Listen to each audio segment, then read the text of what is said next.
Transcendence was a site-specific public art installation commissioned by TEDx SMU and the Dallas Arts District, supported in part by the Crow Collection, corporate and private sponsorships.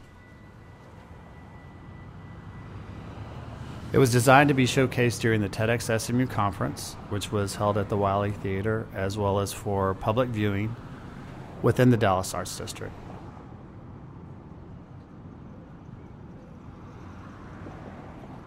I modeled the Transcendence installation after a Karesansui garden, or Japanese dry landscape. These are better known as Zen gardens. If you've ever seen one of these gardens, you will notice that in many of the dry landscapes there are several large boulders resting in a field of groomed gravel. These boulders within the garden and the gardens themselves actually are very spiritual. They're often used for meditation and are influenced by Zen Buddhism. For these reasons, my creative process led me to these Zen gardens, mainly because I was inspired by their symbolic nature and how the boulders represent land masses or spirits, as well as the raked gravel represents waves in an ocean. So visually, I think they convey a message of connectivity. They represent a core value that we can spiritually exist in many levels within space and time. The installation was created strictly upon all natural elements using ice, stone, water, and gravel. It comprised of 2 larger-than-life human ice forms and 3 natural ice blocks. Each of these sculptures had large stones frozen inside their forms. My goal of mixing all these elements was to show an interplay between time and space within the installation. Each of the rocks within the ice sculptures represented a person's spirit or energy. Once the human body melts, the ice forms melted, the rock would gently fall into the garden.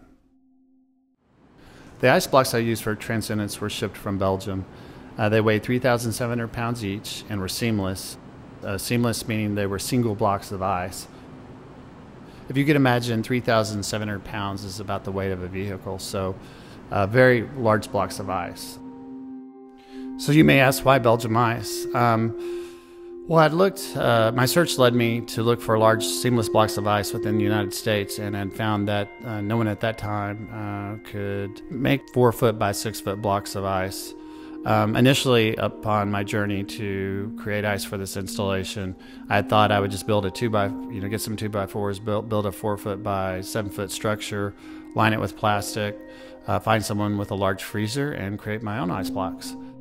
But not that easy. I quickly learned that ice expands. There's a possibility that would have broken my structure. Also, water needs to be circulated to get the air bubbles out of the ice because it weakens the structure. Each day for 6 weeks, they had to be manicured to eliminate any bubbles that were trapped within the ice. Physically had to go in and get a brush and brush off the air bubbles each day. And there were pumps that circulated water around the rocks and within the ice to get out any impurities and make sure that there was no air trap within the ice blocks. I can say I have a higher respect for Mother Nature. Freezing large blocks of ice seems so effortless and easy, but I'd learned it's not such an easy task. I can say I was a little nervous in those 45 days as the ice was traveling to the production site. No one had really seen the ice since it had left Belgium. We did have monitors on the cargo containers to make sure it was 20 degrees Fahrenheit. But when the semi pulled back up to the dock at the production site and we unlocked the doors, our hearts were pounding a little bit. We weren't sure if we were going to be looking at a puddle of water or if it would be solid blocks of ice. And actually, it was a real magical moment. Once we looked past the haze and the smoke of the cold vapor, there were blocks of ice. It was breathtaking.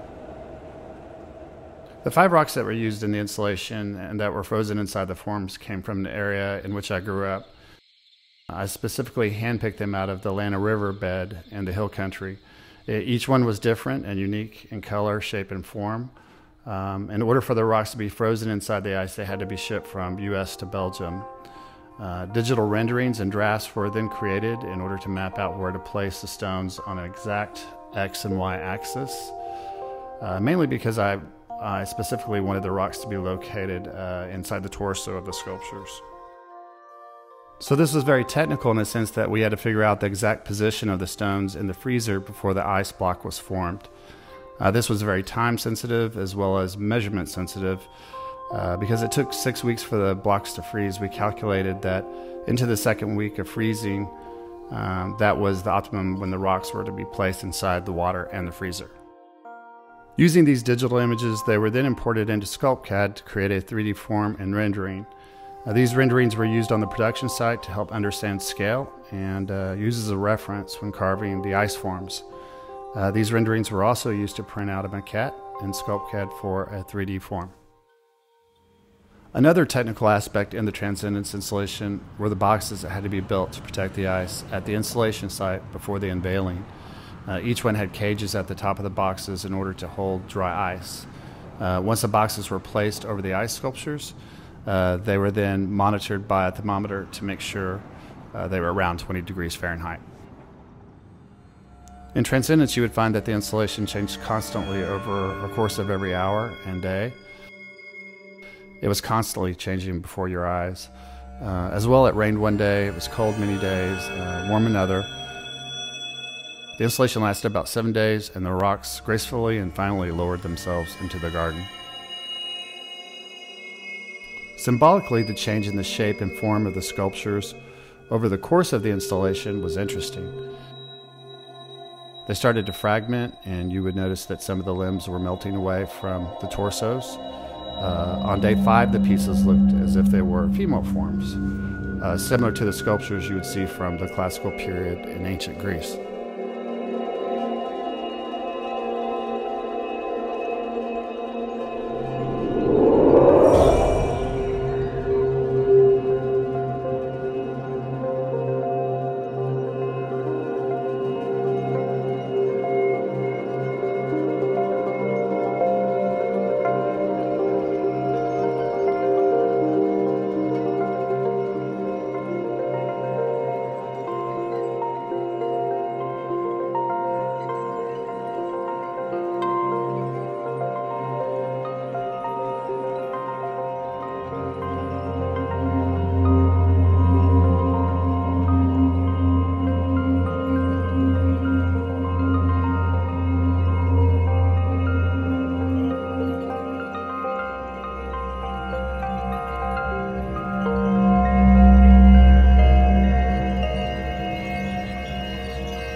As you can imagine, this project was a huge undertaking, and it took a team of people to pull this installation together.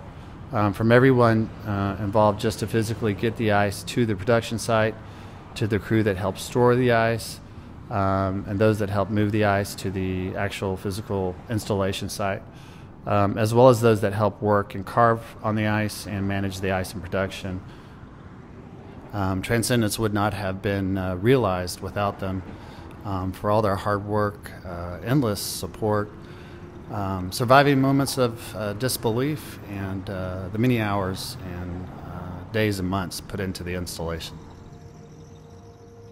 I would hope that Transcendence would be a beautiful testament to life and death and how we all are really connected, allowing us to take a pause and think about the realization of how we all are just part of a bigger landscape in space and in time within the universe. And in this body of work, I wanted to express something that was a common thread for all of us. Even though our physical bodies are not here in our own mortality, we are still connected.